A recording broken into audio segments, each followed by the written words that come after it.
શિયાળામાં ખાવાની મજા પડે તેવી chocolate chikki. Hello friends, welcome to kitchen art. Friends, આજે આપણે સિંગદાણાની ચોકલેટ ચીકી બનાવીશું. જો આ રીતે બનાવી લેશો તો બજારમાંથી ક્યારેય નહીં લાવશો.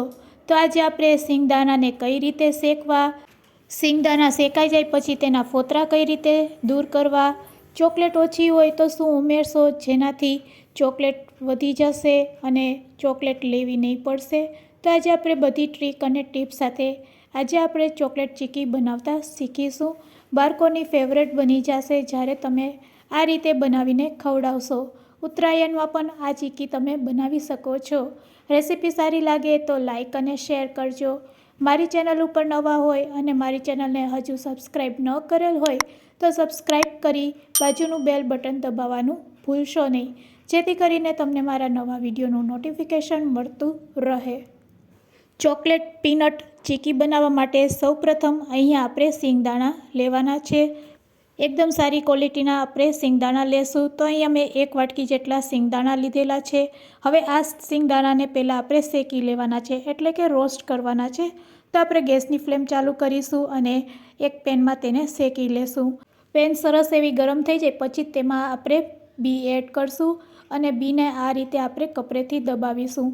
સિંગદાણાને ઝડપથી શેકવી હોય અને સિંગદાણા બળી ન જાય તેના માટે આ બેસ્ટ ઉપાય છે. આ રીતે તમે ફક્ત 2 મિનિટ કપરાથી સિંગદાણાને શેકશો એટલે સિંગદાણા છે એ ઝડપથી શેકાઈ જશે. તવેથા કે સ્પેચ્યુલાના ઉપયોગ કર્યા વગર જ આ રીતે આપણે કપડેથી જ સિંગદાણાને શેકી લેશું. ગેસની ફ્લેમ હાઈ રાખીશું અને આ રીતે આપણે સિંગદાણાને શેકતા જઈશું. જેમ જેમ તમે આ રીતે તેને કપરાથી શેકતા જશો તેમ તેમ સિંગદાણામાંથી ફોતરા છે તે દૂર થવા લાગશે. તો ફ્રેન્ડ્સ, હવે તમે જોઈ શકો છો સિંગદાણામાંથી ફોતરા દૂર થવા માંડ્યા છે અને સિંગદાણામાં આ રીતે ક્રેક પડવા લાગી છે. આ રીતે ક્રેક પડે એટલે સમજી જવાનું કે હવે ફોતરા છે એ બધા આરામથી દૂર થઈ જશે. એટલે આપણે ગેસની ફ્લેમ બંધ કરી દઈશું. હવે આ સિંગદાણાને આપણે થોડાક ઠંડા કરી લેશું. થોડાક ઠંડા થઈ જાય પછી હાથેથી આપણે તેને આ રીતે કરશું એટલે ફોતરા છે તે આરામથી દૂર થઈ જાય છે. તો ફ્રેન્ડ્સ, તમે જોઈ શકો છો આ રીતે બંને હાથેથી તમે સિંગદાણાને મસળશો એટલે તેમાં રહેલા ફોતરા છે એ એકદમ ઝડપથી દૂર થઈ જશે.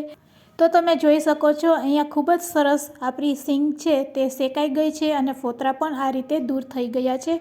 બસ હવે તેને ઝાટકીને આપણે ફોતરાને દૂર કરી લેશું અને રેડી કરેલા આ સિંગદાણાને હવે આપણે સાઈડમાં રાખી દેશું.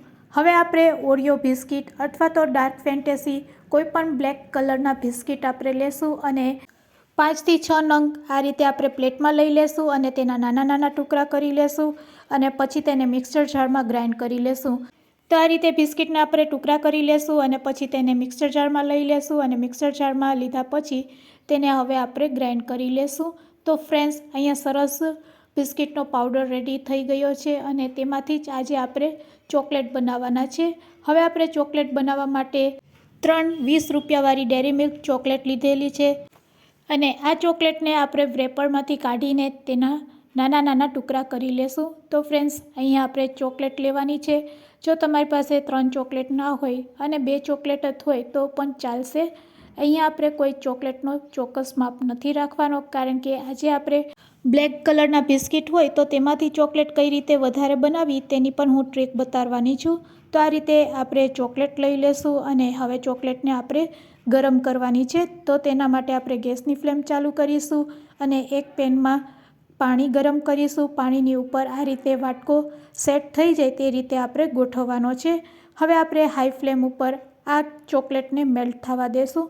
જેમ જેમ તે ગરમ થશે તેમ તેમ તે મેલ્ટ થતી જશે અને આ રીતે મેલ્ટ થઈ જાય. એકદમ સરસ મેલ્ટ થયા પછી અહીંયા આપણે જે બિસ્કિટનો પાવડર બનાવેલો છે તે આપણે એડ કરી દેવાનો છે. તો અહીંયા આપણી ચોકલેટ સરસ મેલ્ટ થઈ ગઈ છે અને આ રીતે ચોકલેટ એકદમ મેલ્ટ થઈ જાય એટલે તરત જ આપણે બિસ્કિટનો ભૂકો છે બનાવેલો તે એડ કરી દેશું.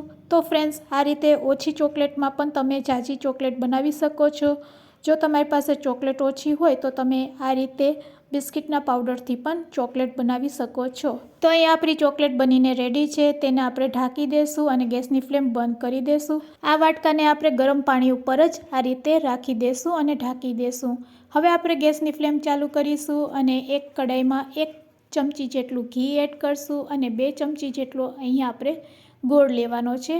આ ગોળને આપણે ફક્ત મેલ્ટ કરવાનો છે, તેમાં કોઈ પણ પ્રકારનો તાર બનાવવાનો નથી। આ રીતે ગોળ મેલ્ટ થઈ જાય એટલે તરત જ આપણે ગેસની ફ્લેમ બંધ કરી દેવાની છે। તો અહીંયા આપણો ગોળ છે એ મેલ્ટ થઈ ગયો છે, ગેસની ફ્લેમ બંધ કરી દેશું। હવે આપણે શેકેલા જે સિંગદાણા છે તે એક મિક્સિંગ બાઉલમાં લઈ લેશું। મેલ્ટ કરેલી ચોકલેટને તેમાં એડ કરી દેશું અને મેલ્ટ કરેલા ગોળને પણ તેમાં એડ કરી દેશું। ત્રણેય વસ્તુ એડ કર્યા પછી હવે આપણે સારી રીતે તેને મિક્સ કરી લેશું અને આ રીતે મિક્સ કર્યા પછી અહીંયા આપણું મિશ્ર છે તે રેડી થઈ ગયું છે અને આ મિશ્રને હવે આપણે એક પ્લેટમાં પાથરવાનું છે અને ઠંડુ કરવાનું છે। તેના માટે આપણે પહેલાં બટર પેપર લેશું, પણ બટર પેપર ન હોય તો આ રીતે કોઈ પણ તમે પેપર લઈ શકો છો અને પેપરને તમારે તેલથી પહેલાં તેને ગ્રીસ કરી લેવાનું છે। આ રીતે તેલથી ગ્રીસ કર્યા પછી આ પેપરને હવે આપણે પ્લેટમાં ગોઠવી દેશું। આ રીતે સેટ કર્યા પછી રેડી કરેલા મિશ્રણને આપણે તેમાં સેટ કરી દેશું અને 10 મિનિટ માટે તેને રેસ્ટ આપીશું, એટલે ચોકલેટ છે તે જામી જશે અને તેના સરસ પીસ થઈ જશે। તો પ્લેટમાં લીધા પછી તેને આ રીતે આપણે સ્પેચ્યુલાથી સ્પ્રેડ કરી દેશું અને હવે તેને આપણે 10 મિનિટ માટે રેસ્ટ આપીશું। 10 મિનિટ પછી તેમાં આપણે કટ લગાડી દેશું।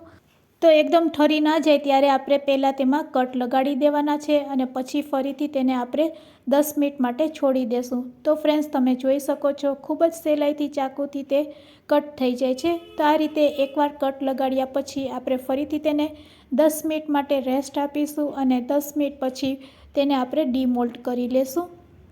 તો ફ્રેન્ડ્સ, આ રીતે 10 મિનિટ છોડ્યા પછી હવે તેને ડીમોલ્ડ કરશું।